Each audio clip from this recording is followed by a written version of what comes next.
A rickety old train crosses the plains of Angola.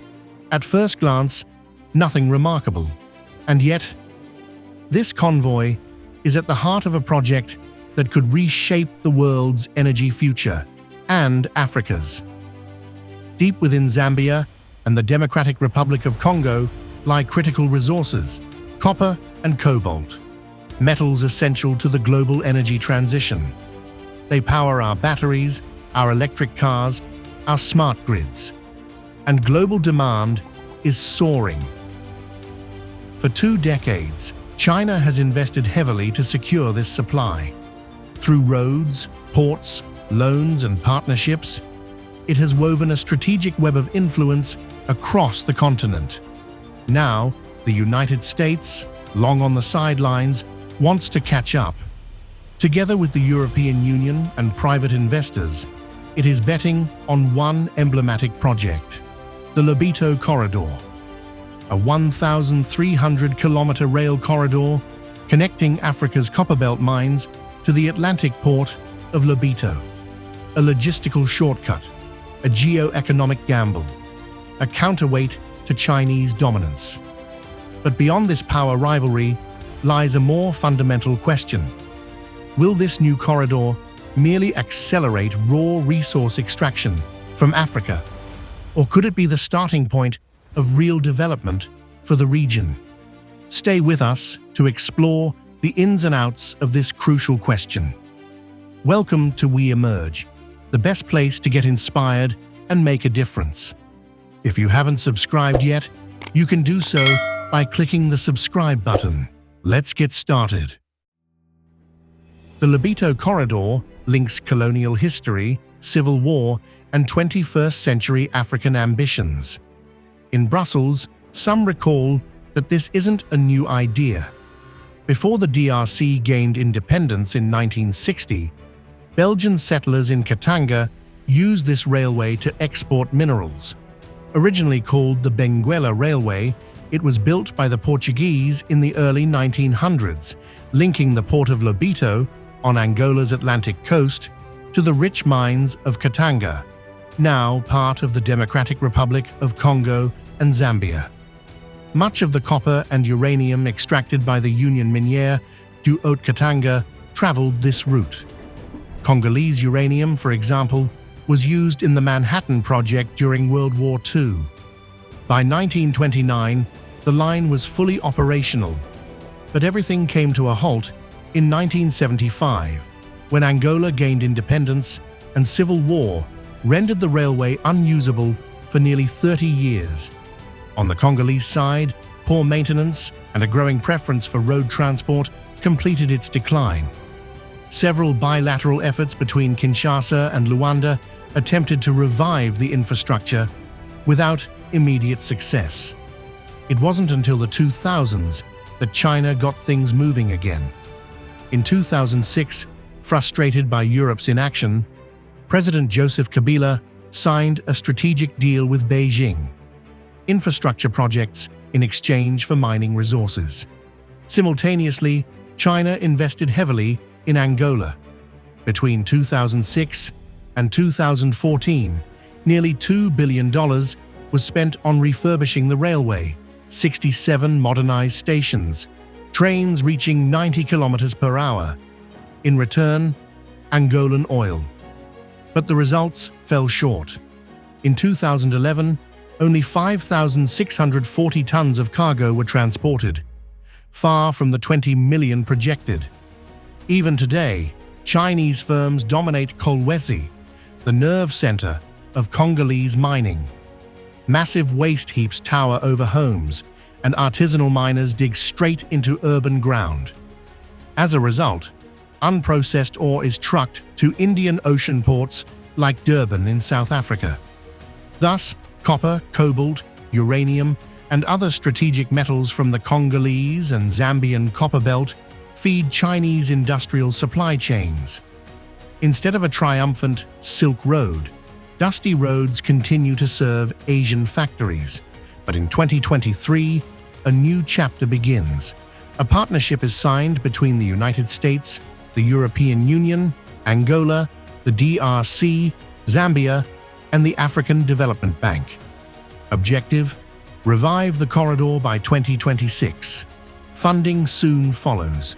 $250 million from Washington, $555 million from Trafigura and private partners. And that's just the beginning. The corridor offers a faster route to the Atlantic, cutting transport time from weeks to days and lowering costs. It includes the port of Lobito, a mineral terminal, Katumbela Airport, and the Benguela Railway. In the DRC, it connects the mining provinces of Tanganyika, Haut-Lomami, Lualaba, and Haut-Katanga, with an estimated cost of $1.6 billion. The project plans for 49 daily trains over the next 30 years. Its modernization is vital in a region where 1/3 of the population lives below the poverty line. At Lobito Port, copper slabs swing through the air, moved by heavy machinery arriving from Tenkefungurumi in the DRC. The strategic interest is clear. The corridor crosses one of the world's richest zones for copper and cobalt. Angola alone holds 26 of the 51 internationally recognized critical minerals. Its Atlantic port avoids costly detours through Tanzania or Mozambique. Companies like Ivanhoe are already using the corridor, saving time and money. The ambition is clear: to turn the Lobito corridor into more than just a pipeline for raw exports, a driver of trade, jobs, industry, and regional sovereignty. Why are the United States now investing billions in a railway line in southern Africa?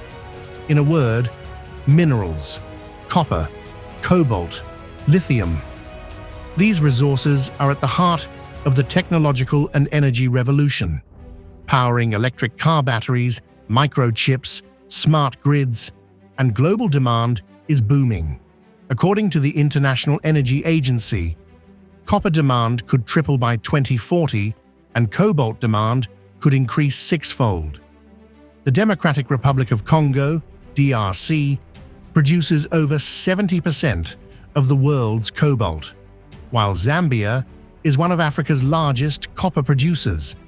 Two mining giants, but without direct access to the ocean. For nearly 2 decades, China secured control over these flows through its Belt and Road Initiative, investing in mines, ports, roads, and railways. The result? A significant head start on the ground. In response, the United States launched the Partnership for Global Infrastructure and Investment, PGII, in 2022. Washington aims to offer a more competitive alternative, a route to the Atlantic, beyond Beijing's sphere of influence. However, this ambition now faces a new political challenge. Since January 2025, the new Trump administration has announced major cuts to international development aid, including the termination of USAID funding. No specific figures have been released regarding U.S. financial commitments to the Lobito corridor, casting doubt on the project's future. It's a paradoxical situation, especially after Joe Biden personally visited Angola the previous year to support the 1,300-kilometer railway construction. Still, the stakes remain high. The European Union, the African Development Bank, and private investors continue to back the project. According to Lobito expert Alex Stonor, this project marks the first step in a more assertive Western strategy in Africa to counter China's influence. The need for critical minerals continues to grow. Western economies, particularly Europe and North America, will increasingly rely on cobalt, copper, and lithium for their green and tech industries. In short, it's a convergence of global necessity, the race for energy transition, and African reality. The resources are there, ready to be harnessed, if the right conditions are in place. The Lobito corridor holds great promise. But what does it mean for the countries it crosses?